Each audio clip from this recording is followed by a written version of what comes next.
আমি শুধু অবাক বিস্ময়ে এগুলো দেখেছি তো বটেই, শুনেছি আপনাদের বক্তব্য টেলিভিশনে, এবং অবাক হয়েছি কত গভীরভাবে আপনারা এগুলো বিতর্ক করেছেন, আলাপ করেছেন, সিদ্ধান্তে আসার চেষ্টা করেছেন। যখন ঐকমত্য কমিশনের আইডিয়াটা আসে, আমি নিশ্চিত ছিলাম না এটা কি পাবো, এটার থেকে কোন দিকে যাবে। কথা শুরুতেই কলাপস করে যাবে, তারপরে কারো মুখ দেখা দেখি নাই এরকম হয়ে যাবে, সত্যি সত্যি আলাপে বসবে কিনা। কারণ এটার কোনো নজির নাই যে ঐকমত্য কমিশন, এটা তাৎক্ষণিকভাবে একটা সিদ্ধান্ত। প্রফেসর আলী রিয়াজকে দায়িত্ব দিলাম যে তুমি এটা পরিচালনা করবে। সেও সাহস দিল যে হ্যাঁ আমরা চেষ্টা করে দেখি। এই যে একটা প্রচেষ্টা, একটা নতুন প্রচেষ্টা, এটা কোনো টেক্সট বই থেকে বের করে একটা জিনিস না, এটা আমাদেরই বর্তমান পরিস্থিতিকে উপলক্ষ করে আমাদের একটা সমস্যার সমাধানের পদ্ধতি হিসেবে চেষ্টা করে দেখলাম। কিন্তু এখন আজকে এই দীর্ঘ পথ অতিক্রম করার পরে আপনাদের কথা শুনে আমি সত্যিকারভাবে শিহরণ অনুভব করছি, অভিভূত হয়েছে যে এতগুলো জিনিস আপনারা এত গভীরভাবে বিবেচনা করেছেন এবং সিদ্ধান্তে এসছেন, ভবিষ্যতের জন্য প্রস্তুতি নিচ্ছেন।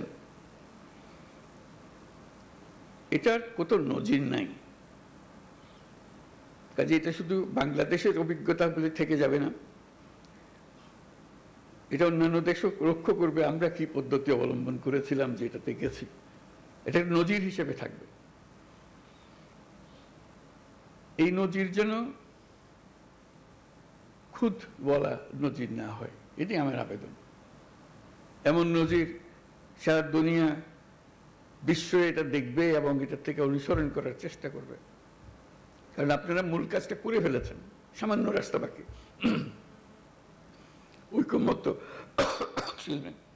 ঐকমত্য সত্যি সত্যি পৌঁছে যায় কিনা,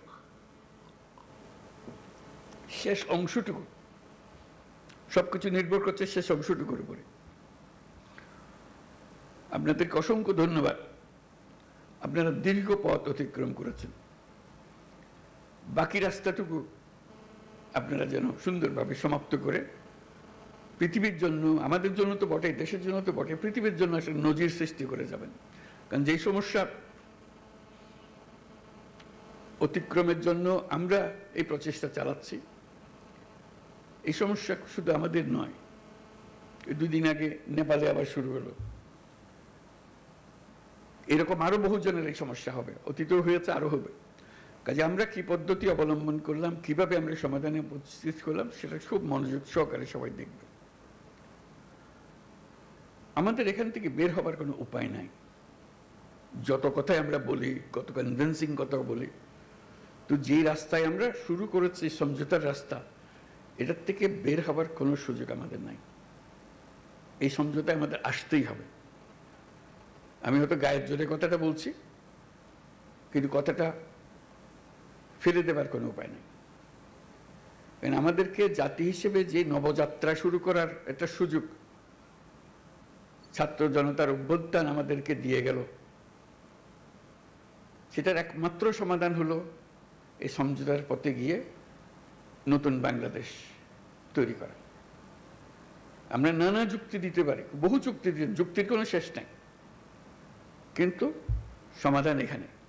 এই সমাধানের পথে আমাদের থাকতে হবে, যেভাবেই হোক। মনে কষ্ট হলে অনেকের হয়তো কষ্ট হবে যে এটা আমি মেনে নিচ্ছি, কিন্তু পরে শান্তি পাবে, যে দেশ শান্তি পেল বলে।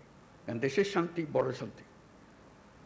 আমরা যদি বিতর্কের মধ্যে থেকে যাই, এই বিতর্ক কখন বিস্ফোরিত হবে, এই বিতর্কের সুযোগ নিয়ে কে কোন দিকে আমাদেরকে চালু করে দেবে, এটার কোনো ঠিক নেই। আমরা বারে বারে বলছি ফেব্রুয়ারিতে নির্বাচন হবে, ফেব্রুয়ারির প্রথমার্ধে নির্বাচন হবে। সে নির্বাচন মহোৎসবের নির্বাচন হবে। মহোৎসবের নির্বাচন হবে যদি আমরা আমাদের এগুলোর ফয়সলা করে ফেলতে পারি, তাহলে এটা মহা উৎসব এবং জাতির সত্যিকার নবজন্ম হবে।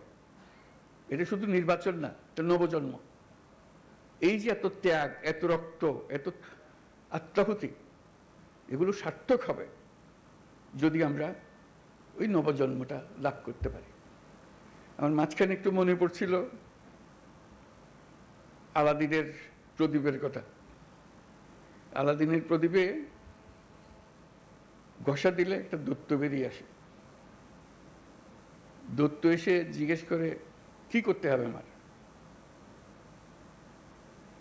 এই যে প্রশ্নটা করে, এটার উত্তরে নানাভাবে দেওয়া যায়। বলতে পারে যে আমার জন্য এক কাপ চা নিয়ে আসো, সে চা নিয়ে আসবে। তাকে যদি বলা হয় সারা দুনিয়া আমার কাছে নিয়ে আসো, সারা দুনিয়া নিয়ে আসতো। এখন ছাত্র জনতা অভ্যুত্থানের মাধ্যমে সেই দৈত্য সৃষ্টি করে দিয়েছে আমাদেরকে। আমরা তার কাছে কি চাইব? আমরা কি তার কাছে এক কাপ চা চাইব, নাকি আমাদের দুনিয়া পাল্টে ফেলতে চাইব? এটি হলো আমাদের হাতে। কাজে কোনো বিষয় ছোট আকারে না দেখা, যে আমরা এই জাতিকে একেবারে সমস্ত সম্পূর্ণ ভিন্নভাবে তৈরি করে দিয়ে যাবো, এটি আমাদের হাতে সুযোগটা এসছে। এরা ছাত্র জনতা আমাদেরকে এই সুযোগ দিয়েছে। সেখানে ছোটখাটো বিষয়ের মধ্যে আটকে গিয়ে আমরা যেন মূল বড় জিনিস থেকে হারিয়ে না ফেলি। আমরা বড় জিনিসের জন্য যাই, যে এই জাতিকে আমরা যেভাবে চালু করে দিলাম, এটা খালি উপর দিকে উঠবে, এখন আর নিচে ডাইনি বাঁয়ে তাকানোর আর দরকার নাই। ওই অংশটা করা। আমাদের এত সংস্কার কেন দরকার হচ্ছে? দরকার হচ্ছে সব পথঘাট বন্ধ করা, স্বৈরাচার আর কোনো দিক থেকে যেন বাইরে আসতে না পারে আমাদের। এইটি আর কিচ্ছু না, বাকিটা আমরা জানি। স্বৈরাচারের রাস্তাগুলো বন্ধ করে দেওয়া, প্রত্যেকটা, কোনো দিক থেকে সে যেন আর বাইরে না পারে। তো সেই স্বৈরাচারকে বন্ধ করতে হলে আমাদেরকে সব একমত হয়ে এটা করতে হবে। দ্বিমতের কোনো জায়গা এখানে নাই। আমরা অনেক কথা বলতে পারি, কিন্তু দ্বিমত করে সমাপ্ত করতে পারবো না। আমার একান্ত আবেদন, যখনই আপনি এই সনদ করবেন, কোলাকুলি করে যে হ্যাঁ আমরা একমত হয়ে গেছি, তাহলে নির্বাচন ইত্যাদি সব সার্থক হবে। যতই আমরা ওই নোকটা দিয়ে দিয়ে যাই, এখানে এ করবো, এই দিয়ে দিতে পারি, আমাদের মনের আশা ব্যক্ত করতে পারি, কিন্তু যেই মহান ঐক্য আমাদের দরকার, যেহেতু ওই আলাদিনের দৈত্য আমাদের সামনে আছে, তার হুকুম দেওয়ার আমার সুযোগ আছে। এই আমি চাই, কি চাই সেটা ঠিক করি, কিভাবে করবে দৈত্য ঠিক করে দেবে, কোনো অসুবিধা নেই। আমরা এই চাই, এই চাইয়ে তখন আমরা এক্সপার্টকে বলবো যে এই চাই, কাজে আমাদেরকে এইভাবে করে দাও, তাহলে আমরা সে পথে অগ্রসর হতে পারি। শুধু আপনাদের কাছে শুধু আবেদন, আমরা একটা অনন্য দৃষ্টান্ত স্থাপন করেছেন, কিন্তু বিন্দুমাত্র সন্দেহ নেই। যখন ঐক্যমত্য কমিশন গঠন করলাম, আলী রিয়াজকে বললাম, উনিও জানেন না এটা কি জিনিস, সদস্যরাও জানেন না এটা কি জিনিস, আমরা চেষ্টা করে দেখি, সবাই মিলে দেখি, ইট ক্লিকড, আপনারা গ্রহণ করেছেন। এটি হলো মস্ত বড় অর্জন। এই অর্জন করতে পেরেছেন বলে আজকেও সবাই মিলে বসছি, তারপর বলছি যে আমি যাবার পরও আপনারা বসে থাকবেন, আপনাদের আলোচনা চলতে থাকবে। কি পরিমাণ ধৈর্য প্রয়োজন হয় এই কি আলোচনা বলতে থাকা, করতে থাকা, যেহেতু আমাদের ওই লক্ষ্যটা আছে। ওই দৈত্যকে আমরা সবচেয়ে বড় কাজটা দেব, যেটা আর কেউ কোনোদিন চাইবারও সুযোগ পাবে না, এই দৈত্য কোনোদিন পাবে না। একবারই পাচ্ছি আমরা এই দৈত্য। এই দৈত্যকে আমাদের মনের সমস্ত আশা তার ঘাটে দিয়ে দেবো, যে এটি আমাদের পূরণ করে দাও। সেই জিনিসের দিকে আমরা যেতে চাই। আজকে এই পর্বের সমাপ্তি হলো। তারপরে এখান থেকে আমাদেরকে নির্বাচন পর্যন্ত কিভাবে নিয়ে যাবেন, যাতে এই উৎসবের মধ্যেই নির্বাচনটা হয়ে যাবে, ভেতরে কোনো রকমের দুশ্চিন্তা রেখে যেন আমাদেরকে নির্বাচনে ঢুকতে না হয়। আমরা উৎসব এখান থেকে সৃষ্টি হবে, এই উৎসব নিয়েই নির্বাচন হবে, এবং নির্বাচন ফেব্রুয়ারির প্রথমার্ধেই হবে। এটা পরিষ্কার করে ভালো। আর বাকিগুলো হলো ডিটেলস। এইটি হলো পথ। আমরা হাইওয়ে বানিয়ে ফেলেছি, এই পথেই আমরা যাব। পথ ঠিক আছে, তারপরে এখন এখান থেকে কোথায় সাইনবোর্ড কি দিতে হবে সেগুলো পরের কথা। আমাদের যাত্রাপথ, আমাদের গন্তব্য পরিষ্কার, এটা পরিষ্কার করে। এটা আমার আবেদন। ডিটেলসের ব্যাপারে আপনারা জানেন কি আছে, কি করতে হবে। স্বনির্বন্ধ আবেদন, এটা শুধু আমার একার আবেদন না, সারা দেশবাসীর আবেদন। সবাই চায়, সবাই এটার থেকে মুক্ত হতে চায়। যেই সব জিনিস হয়ে গেছে তার থেকে মুক্ত হতে চায়। সমস্ত পথঘাট বন্ধ করতে চায়, যাতে কোনো জায়গা দিয়ে কেউ কোনো দিক ঢুকতে না পারে, প্রবেশ করার কোনো সুযোগ না পায়। এই আমাদের যে একটা, আমরা এই এখান থেকে ফেব্রুয়ারি পর্যন্ত যদি এই কাজটা করে ফেলতে পারি, তাহলে আমাদের দেশ যেরকম নিশ্চিন্ত হবে এবং পৃথিবীর অন্যান্য দেশও আমাদেরকে লক্ষ্য করবে, শিখতে আসবে যে আমরা কিভাবে এটা করলাম, কি জিনিস আমরা এর মধ্যে দিয়েছি। আমরা হয়তো এখনো হয়তো আমরা সবাই বুঝতেছি না এই ঐক্যমত্য কমিশন আমাদেরকে কি দিয়েছে, কি পেয়েছি। 1 বছর পরে যখন এদিকে ফিরিয়ে দেখবেন তখন বুঝতে পারবেন কি মহাকাণ্ড আপনারা করেছেন। 2 বছর 10 বছর পরে যখন অন্যরা দেখবে, তারা অবাক বিস্ময়ে তাকাবে কি কাণ্ডটা আপনারা করেছেন। সেটা যেন নিখুঁত হয়, নির্দোষ হয়, যে এমনভাবে আমরা করব যে এটার থেকে একটা নতুন জাতির জন্মগ্রহণ করলো। আপনারা জন্মগ্রহণের এই সূতিকাগারটা তৈরি করে দিলেন, এখন সে তরতর করে এগিয়ে যেতে থাকবে। সেই আবেদন আপনাদের কাছে। এই পর্যন্ত যেটুকু করেছেন, এটা ইতিহাসের একটা স্মরণীয় অধ্যায় রচনা করেছেন, সেই অধ্যায় থাকলো। এটাকে একেবারে নিখুঁত করার জন্য যে কয়টা বা দিন বাকি আছে নির্বাচন পর্যন্ত, যাতে করে কোনো রকমের মনের মধ্যে কষ্ট না নিয়ে, কোনো রকমের মনের মধ্যে খুঁতখুঁতি না নিয়ে নির্বাচন করতে পারি, যে হ্যাঁ আমরা জানি আমি কি অর্জন করতে চাচ্ছি, আমরা কি অর্জন পরিষ্কার আমাদের সামনে, আমরা সবাই মিলে করছি। আমরা কিছু বোঝাপড়া করেছি, এটা দেশের জন্য করেছি, জাতির জন্য করেছি। এটাই একমাত্র সুযোগ। আর এই সুযোগ আর জীবনে আসবে না। ওই আলাদিনের সেই দৈত্য আর ফিরে আসবে না। একবারই সে একবার জিজ্ঞেস করবে, আর জিজ্ঞাসা করবে না, আর আমরা সুযোগও পাবো না। কাজেই এইবারই যেন আমরা সেটা সমাপ্ত করতে পারি। আপনাদের সবাইকে অশেষ ধন্যবাদ। আর বিশেষ করে ঐক্যমত্য কমিশনের যারা সদস্য, যারা দিনরাত পরিশ্রম করেছেন, তাদেরকে ধন্যবাদ।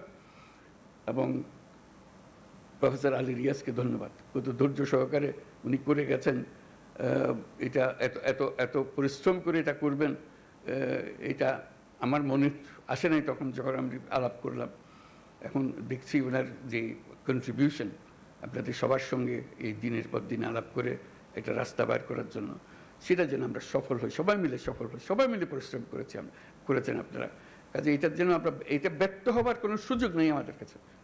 আমি সে কথাটাই জোর দেওয়ার জন্যই বারে বারে বলছি, এই একমাত্র সুযোগ এবং আমাদেরকে এটা গ্রহণ করতেই হবে। এটার থেকে বিচ্যুত হওয়ার উপায় নেই। সমঝোতা বলেন, ঐক্য বলেন, যাই বলেন, যখন নির্বাচনে যাব একমত হয়ে সবাই যাব। এর মধ্যে কোনো দ্বিমত আর আমরা রাখবো না। এই একমাত্র আমাদের জীবনের অভিজ্ঞতা, এটাই হবে। একটাই অভিজ্ঞতা পাবো, এই জিনিসটা আমরা করতে পেরেছি, সুন্দরভাবে করতে পেরেছি। আপনাদের সবাইকে অশেষ ধন্যবাদ। এবং এটা সফলভাবে আমরা সমাপ্ত করি। নির্বাচনের সমাপ্ত করে আমরা উৎসব করব যে আমরা করে ফেলতে পারি। এই অংশ এটাই চলতে নির্বাচনে চলে যাবে। নির্বাচনে এটা প্রতিফলিত হবে যা আমরা এগুলো আলাপ করতে চেয়েছি। আপনাদের সবার সাফল্য হোক কামনা করছি এবং দেশের মঙ্গল হোক। যে সমস্ত ভয়ঙ্কর কথাবার্তা আমরা শুনি, সেই ভয়ঙ্কর কথাবার্তা যেন বাস্তবে আমাদেরকে দেখতে না হয়। আমরা সুন্দরভাবে নির্বাচন করে নতুন যাত্রা আমরা শুরু করব জাতি হিসেবে। এটা মহা উৎসবে আমরা যাত্রা শুরু করব। সবাইকে ধন্যবাদ। ধন্যবাদ মাননীয় প্রধান উপদেষ্টা এবং সভাপতি জাতীয় ঐক্যমত্য কমিশন। সম্মানিত নেতৃবৃন্দ, আমি একটু মনির হায়দারের কথা বলতে ভুলে গেছি। তাকেও বিশেষভাবে ধন্যবাদ। তুমি এই পরিচালনা এবং এটাকে গুছিয়ে রাখার জন্য সবকিছু আমরা সবার পক্ষ থেকে তোমাকে ধন্যবাদ জানাচ্ছি। স্যার আপনার প্রতি কৃতজ্ঞতা।